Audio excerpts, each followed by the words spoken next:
Chers bien-aimés Congolais et Congolaises, chers frères et sœurs dans le Seigneur Jésus-Christ, j'ai juste un message, une préoccupation à donner à tout un chacun d'entre nous.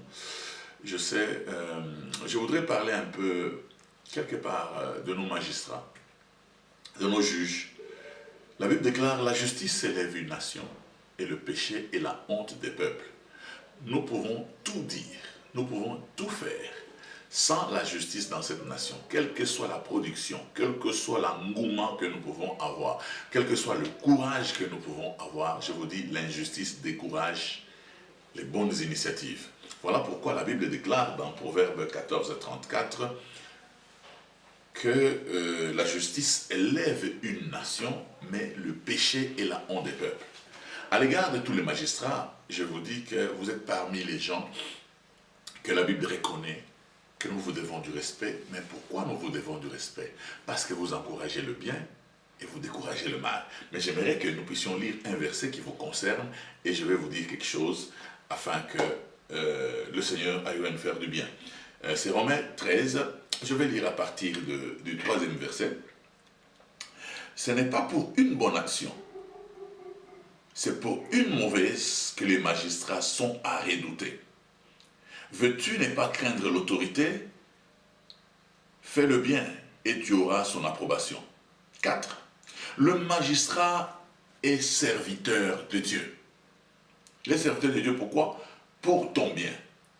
Mais si tu fais le mal, crains, car ce n'est pas en vain qu'il porte l'épée, étant serviteur de Dieu, pour exercer la vengeance et punir celui qui fait le mal. Il est donc nécessaire d'être soumis, non seulement par crainte de la punition, mais encore par motif de conscience. C'est aussi pour cela que vous payez les impôts. Je peux m'arrêter là. C'est-à-dire qu'ici, la Bible est en train de nous parler à propos des magistrats. Il dit, les magistrats, je parle aux magistrats, je parle aux juges, je tiens à vous dire que vous êtes parmi les gens que Dieu reconnaît comme étant ses serviteurs. Les magistrats sont des serviteurs de Dieu. Mais ils sont serviteurs de Dieu pour quel objectif? Pour encourager le bien et décourager le mal. Si quelqu'un pratique le bien, il ne peut pas craindre le magistrat. Pourquoi? Parce que le magistrat doit l'encourager en faisant le bien. Voilà pourquoi je tiens à dire à tous nos magistrats, tous ceux qui sont du corps judiciaire, dans les enfants de la démocratie ou dans les partis de la démocratie, vous avez été les mal-aimés. Pendant des décennies et des décennies dans cette nation, vous avez été les mal-aimés. Le pouvoir exécutif s'est enrichi, s'est mis à l'abri. Le pouvoir législatif s'est nagé pratiquement dans le lait, mais les magistrats ou le pouvoir judiciaire a été déshonoré. Pourquoi? Parce qu'une nation qui doit s'affaiblir commence d'abord par arracher le pouvoir à l'autorité judiciaire, aux magistrats. Voilà pourquoi ceux qui commettent des réels bévues ne sont pas arrêtés.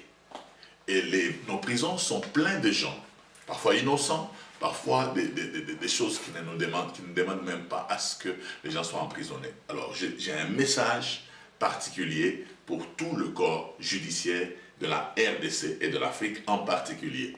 Nous pouvons nous battre, on peut faire des discours, on peut prier, on peut tout faire. Si le magistrat n'est pas à sa place, si le magistrat n'est pas conscient que le développement dépend aussi de lui, nous aurons des problèmes. Je tiens à dire aux magistrats que vous avez été les mal-aimés. Maintenant, vous avez une opportunité pour valoriser votre profession de manière à ce qu'on vous jette des fleurs. Ne ratez pas cette occasion. Les autres pouvoirs se battront jour et nuit pour vous arracher le pouvoir que vous avez. Vous devez vous battre. Vous ne devez pas vous battre seulement pour vous. Battez-vous pour la population.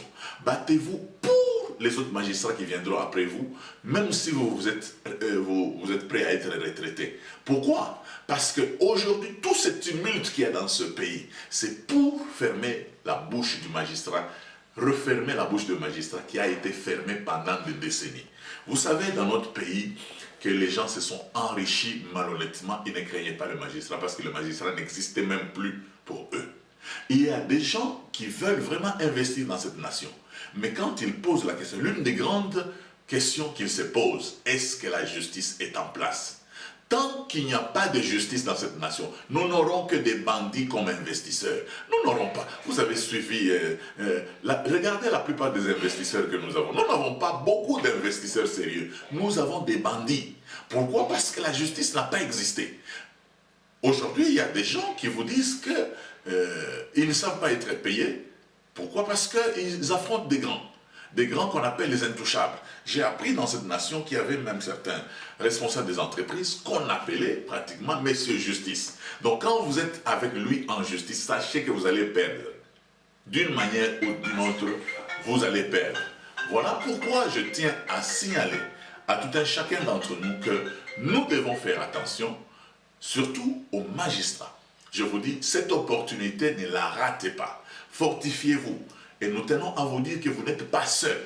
Nous, l'Église de Dieu, nous sommes en train de prier pour vous de manière à ce que vous soyez affermis dans ce que vous êtes en train de faire, de manière à ce que la nation ait comme base la justice. Selon qu'il est écrit, la justice élève une nation et le péché est la honte des peuples. C'est vrai qu'on peut parler de la justice distributive, on va parler mais là d'abord, nous parlons du monde judiciaire. Si je sais qu'en investissant, je ne cours pas le risque de perdre quand nous allons devant le magistrat, je vais investir. Mais si je pense que devant une banque, je perds quelles que soient les raisons que j'ai, je ne peux pas investir. Combien de banques nous ont volé de l'argent? Combien? Et dans ces banques, certains hommes politiques étaient actionnaires. Combien de caisses d'épargne nous ont volé de l'argent?